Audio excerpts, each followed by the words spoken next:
আসসালামু আলাইকুম রহমতুল্লাহি অবরকাতুহু। সম্মানিত দর্শক, এই মুহূর্তে বাংলাদেশের রাজনীতিতে তো বটেই, ভারতবর্ষ এমনকি দুনিয়ার রাজনীতিতে তুলসী গ্যাবার্ড এই নামটি খুবই পরিচিত।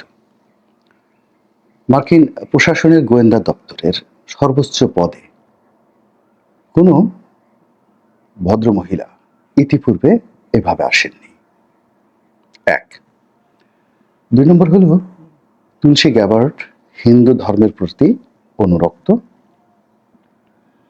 এবং ভারতীয় যে হিন্দুত্ববাদী সংগঠন যেটি আমেরিকাতে খুবই শক্তিশালী এবং ইউরোপে খুবই শক্তিশালী, সেটা হল ইসকন, বাংলাদেশেও আছে। তিনি সেই ইসকনের একজন কট্টর অনুসারী তুলসী গ্যাবার্ড। ব্যক্তিগত জীবনে খুবই রাফ এবং টাফ, অনেকটা ডোনাল্ড ট্রাম্প বা ইলন মাস্কের মতোই খ্যাপাটে। তো তিনি যখন এই দায়িত্বে এলেন তখনই আমরা যারা বাংলাদেশের লোকজন আমরা ধরে নিয়েছিলাম যে জুলাই আগস্ট বিপ্লবের পর বাংলাদেশের সংখ্যালঘু ইস্যুতে পশ্চিমা দুনিয়া যে সকল কথাবার্তা বলছে সেই সকল কথাবার্তাকে তুলসী গ্যাবার্ড তার পক্ষে নেবেন এবং তিনি এই সংখ্যালঘুদের বিষয়টি নিয়ে বাংলাদেশকে বিপদে ফেলবেন। দ্বিতীয়ত, তিনি যেহেতু গোয়েন্দা সংস্থাগুলোর প্রধান, অর্থাৎ সিআইএ, এফবিআই থেকে শুরু করে মার্কিন যুক্তরাষ্ট্রের যে প্রায় 100-র মতো গোয়েন্দা সংস্থা রয়েছে, তো এই সেন্ট্রাল গোয়েন্দা সংস্থায় প্রেসিডেন্ট ডোনাল্ড ট্রাম্পের পরেই যার অবস্থান তিনি হলেন তুলসী গ্যাবার্ড। তুলসী গ্যাবার্ডের সঙ্গে নরেন্দ্র মোদীর খুব ভালো সম্পর্ক, অমিত শাহের আরও ভালো সম্পর্ক। কাজেই সাইড লাইনে শেখ হাসিনার সঙ্গে তার ভালো সম্পর্ক থাকবে, কিংবা সজীব ওয়াজিদ জয়ের সঙ্গে তার পরিচয় থাকবে বা থাকতে পারে, এটি খুবই স্বাভাবিক। এর কারণ হলো যে Tulsi Gabbard all on a sudden আমাদের বাংলাদেশে যারা এই মুহূর্তে উপদেষ্টা হয়েছেন তাদের মতো নয়। তার বর্ণাঢ্য সৈনিক জীবন রয়েছে, রাজনীতিতে তার বর্ণাঢ্য জীবন রয়েছে এবং সেই জীবনের কোনো ফাঁকে যেহেতু আওয়ামী লীগ তাদের পক্ষে কাজ করার জন্য বিভিন্ন লবিস্ট ফার্মকে নিয়োগ দিয়েছে, এরকম কোনো লবিস্ট ফার্মের মাধ্যমে তুলসী গ্যাবার্ডের সঙ্গে যদি আওয়ামী লীগের সিনিয়র নেতৃবৃন্দের পরিচয় হয়, হৃদ্যতা হয়, সম্পর্ক হয়, এটা অস্বাভাবিক কিছু নয়। ফলে কি হলো, তুলসী গ্যাবার্ডের নিয়োগকে কেন্দ্র করে দেশের মধ্যে যারা আওয়ামী লীগ রয়েছেন তারা, দেশের বাইরে যারা পালিয়েছেন তারা, এবং আওয়ামী লীগ করেন না কিন্তু আওয়ামী লীগের প্রতি সহানুভূতিশীল তারা ভীষণ রকম উত্তেজিত, আনন্দে উদ্বেলিত যে তুলসী গ্যাবার্ডকে দিয়ে এবার একটা দফা রফা করা যাবে। দ্বিতীয়ত, তুলসী গ্যাবার্ড, ইলন মাস্ক এবং ডোনাল্ড ট্রাম্প এই তিনজন ব্যক্তির সঙ্গে বর্তমান ইউনূস সরকারের কোনো ভালো সম্পর্ক নেই এবং যারা উপদেষ্টা হয়েছেন তাদের সঙ্গে তো প্রশ্নই আসে না। কেননা এই উপদেষ্টারা কেউ শিক্ষক, কেউ পরিবেশ কর্মী, তাদের একটা লেভেল আছে, ওই লেভেলের বাইরে তারা কিছুই করেননি। তারা শুধু খেয়েছেন, ঘুমিয়েছেন, আর তাদের যে পেশা ছিল বা শ্রেণী ছিল সেখানে তারা সেই শ্রেণী পেশার কাজ করেছেন। কিন্তু রাজনীতিবিদরা যেভাবে সারাদিন টরে টক্কা কিংবা সারাদিন টোটো করে ঘুরে বেড়ায়, কিংবা টোটো কোম্পানির ম্যানেজার হিসেবে কাজ না থাকলেও 18 ঘন্টা ব্যস্ততা দেখা, এইরকম এখন উপদেষ্টা মণ্ডলীদের কারোর মধ্যে ওই টোটো কোম্পানির ম্যানেজারশিপের অভিজ্ঞতা নেই। ফলে একজন রাজনীতিবিদ ঢাকা শহরের পতিতাবৃত্তি, গাঁজা, মদ, ফেন্সিডিল এইগুলো থেকে শুরু করে ওলি আল্লাহ, গাউস কুতুব, পীর মাশায়েখের দরবার, মাজার তারা ভালো জানে। তারা আন্ডারওয়ার্ল্ডের ডন যারা আছেন, কথায় কথায় খুন করেন, তাদের সাথে ওঠা বসা করেন। আবার একই সঙ্গে তরকারি বিক্রেতা, রিক্সাওয়ালা, এদের সঙ্গে তাদের হৃদ্যতা অনেক বেশি। তাদের সঙ্গে কূটনীতিবিদদের ভালো সম্পর্ক রয়েছে, দেশের বাইরে তারা নির্বিঘ্নে যাতায়াত করেন, তাদের অর্থনৈতিক সংগতি রয়েছে। ফলে পলিটিশিয়ান যারা আছে এটা ইউনিক ক্রিয়েচার। আওয়ামী লীগের যারা লোকজন রয়েছেন তাদের এই ক্যারিকেচার মোকাবেলা করার ক্ষমতা কেবলই মাত্র বাংলাদেশে বিএনপির আছে আর কিয়দাংশ জামাতের আছে। কিন্তু এখন ডক্টর মোহাম্মদ ইউনূস থেকে শুরু করে অন্য যারা আছেন তাদের আসলে এই যোগ্যতা ও অভিজ্ঞতা নেই। ফলে ডোনাল্ড ট্রাম্প, তুলসী গ্যাবার্ড কিংবা রিপাবলিকান পার্টি এটাকে রাজনৈতিক দলগুলো যেভাবে হ্যান্ডেল করতে পারবেন, বর্তমান সরকার সেটা পারবেন না। ফলে কি হলো, ডোনাল্ড ট্রাম্প ক্ষমতা আসার পরই আমাদের সরকারের মধ্যে এক ধরনের অস্থিরতা এবং সরকার বিরোধীদের মধ্যেও এক ধরনের অস্থিরতা বিরাজ করছে। তারা ডোনাল্ড ট্রাম্প এবং নরেন্দ্র মোদীর বৈঠককে নিয়ে নানা রকম সমীকরণ তৈরি করেছে। আবার তুলসী গ্যাবার্ডের ভারত সফর এবং সেখানে নরেন্দ্র মোদীর সঙ্গে সাক্ষাৎ এবং ক্লোজ ডোর মিটিং ভারতীয় সেনাপ্রধান এবং অজিত দোভাল, যিনি ভারতের নিরাপত্তা বিষয়ক প্রধান উপদেষ্টা, তার সঙ্গে একেবারে ক্লোজ ডোর বৈঠক এবং তার কিছু সময় সরকারি কর্মকাণ্ডের বাইরে, অর্থাৎ এই সময়টি তিনি কি করেছেন কেউ বলতে পারে না। হয়তো তিনি শেখ হাসিনার সাথে দেখা করেছেন, হয়তো তিনি আজমির শরীফে গিয়েছেন, হয়তো তাজমহলে গিয়েছেন, হোয়াট এভার মেবি, কিন্তু ওই সময়ের হিসাব পাওয়া যাচ্ছে না।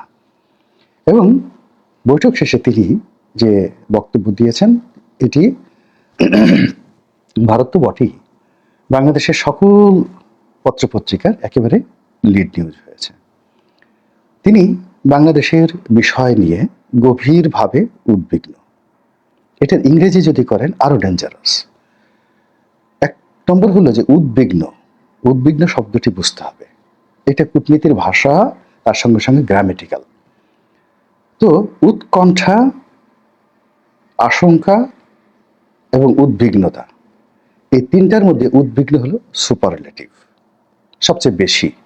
অর্থাৎ একটি মানুষ যখন তার পঞ্চ ইন্দ্রিয় দিয়ে কোনো একটা বিষয়কে ভয় পায়, তার পাঁচটি ইন্দ্রিয় দিয়ে, তারপরে মানুষের অর্থনৈতিক ব্যবসা বাণিজ্য লেনদেন যখন আবার সেটার জন্য একটা আতঙ্ক তৈরি করে, এবং মানুষ যখন শারীরিকভাবে অপদস্থ, অসম্মানিত, আঘাতপ্রাপ্ত হওয়ার আশঙ্কা করে, এবং মানুষ যখন প্রাণ হারানোর আশঙ্কা করে, তখন সেখানে উদ্বিগ্ন শব্দটি ব্যবহৃত হয়। সেটি তুলসী গ্যাবার্ড ব্যবহার করেছে, যেখানে বাংলাদেশের ব্যাপারে তারা গভীরভাবে উদ্বিগ্ন। এখন গভীর শব্দটাও ব্যাখ্যা করতে হবে। গভীরটা হলো যে এটি হলো সিঙ্গুলার নাম্বার নয়, প্লুরাল নাম্বার। এখানে তারা যে সংখ্যালঘুদের কথা বলছে, তারা আমেরিকার স্বার্থ সংশ্লিষ্ট যে পক্ষ রয়েছে তারা, ভারতের স্বার্থ সংশ্লিষ্ট যে বিষয় রয়েছে তারা, বাংলাদেশে যারা আমজনতা, সাধারণ জনতা রয়েছেন তারা সহ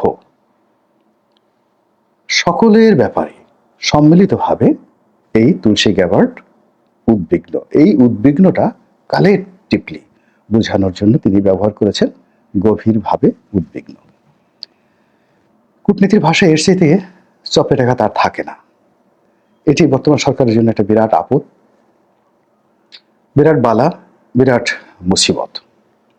এবং তুলসী গ্যাবার্ড যে কথা বলেছেন সেটি জাহাঙ্গীর কবির নানকের বক্তব্যের মতো শোনাচ্ছে, বাহাউদ্দিন নাসিম সাহেবের বক্তব্যের মতো শোনাচ্ছে। তারপর সাবেক আইনমন্ত্রী ছিল কামরুল সাহেব, কিংবা সাবেক তথ্যমন্ত্রী ছিল ডক্টর হাসান মাহমুদ, কিংবা তাদের নেতা জনাবা শেখ হাসিনা। মনে হচ্ছে তুলসী গ্যাবার্ডের কণ্ঠে তারাই কথা বলছেন। এখন এই বিষয়গুলো ভারত ম্যাটারালাইজ করবে, এটাকে মার্কেটিং করবে ভারত, এবং এটাকে ইস্যু করে ভারত কি করতে পারে, তাদের military point of view, diplomatic point of view and political point of view, এই তিনটা পয়েন্ট অফ ভিউ থেকে তারা কি কি করার অধিকার রাখে, এটি আমাদের দেশে যারা নিরাপত্তা বিশ্লেষক আছে তারা খুব ভালো করে জানেন, যারা রাজনীতি নিয়ে বিশ্লেষণ করেন তারাও জানেন। আর 1971 সন থেকে আজ অবধি ভারতের সঙ্গে আমাদের যে দ্বিপাক্ষিক চুক্তিগুলো হয়েছে, সেই চুক্তিগুলোতে যে সকল গ্যারান্টি ক্লোজ রয়েছে ভারতীয় স্বার্থ রক্ষার জন্য, সেই গ্যারান্টি ক্লোজ অনুযায়ী ভারতীয় সেনাবাহিনী, ভারতীয় বিএসএফ, ভারতীয় পুলিশ বাহিনী, এমনকি ভারতীয় জনগণ, তারা কি করতে পারে সেটা নিয়ে আমাদের বোধহয় চিন্তা করার সময় এসেছে। আমরা অনেক অনেক কিছু ভাবি। আপনারা জানেন যে একসময় ইরানে হঠাৎ করে একটা বিপ্লব শুরু হয়ে গেল এবং বিপ্লবের মধ্যে রেজা শাহ পাহলভি 50-এর দশকে ইরান থেকে পালিয়ে গেলেন। পালিয়ে যাওয়ার পরে সেখানে একটা নির্বাচন হলো, পপুলার নির্বাচন, একেবারে ফ্রি ফেয়ার ইলেকশন। আমাদের বাংলাদেশে ধরুন 1991 সালে যেমন নির্বাচন হয়েছে, 96-তে হয়েছে, ওই রকম ফ্রি ফেয়ার নির্বাচন হলো এবং সেই নির্বাচনে মিস্টার মোসাদ্দেক ইরানের প্রধানমন্ত্রী হিসেবে ক্ষমতা লাভ করলেন। কিন্তু পরিস্থিতি এমন একটা পর্যায়ে আমেরিকা নিয়ে গেল, মোসাদ্দেক ক্ষমতায় থাকতে পারলেন না এবং রেজা শাহ পাহলভি আবার ক্ষমতায় এলেন। এটি 50-এর দশক থেকে আবার তাকে অলমোস্ট প্রায় 27-28 বছর আবার তাকে ক্ষমতায় রেখেছিল। আয়াতুল্লাহ খমেনি এসে দ্বিতীয়বার তাকে পদচ্যুত করেন। এরকম অনেক ইতিহাস রয়েছে। দ্বিতীয় বিশ্বযুদ্ধের পর, প্রথম বিশ্বযুদ্ধের পর পশ্চিমারা অনেক দেশে শাসক বসিয়েছেন, প্রশাসক বসিয়েছেন, অনেককে রাজা বানিয়েছেন। মক্কার শরীফ হুসাইন, এখন যে জর্ডানের বাদশাহ, তার দাদার দাদা, তাকে সেই আজকের যে জর্ডান পশ্চিম তীর এই এলাকার বাদশাহ বানিয়ে দিলেন।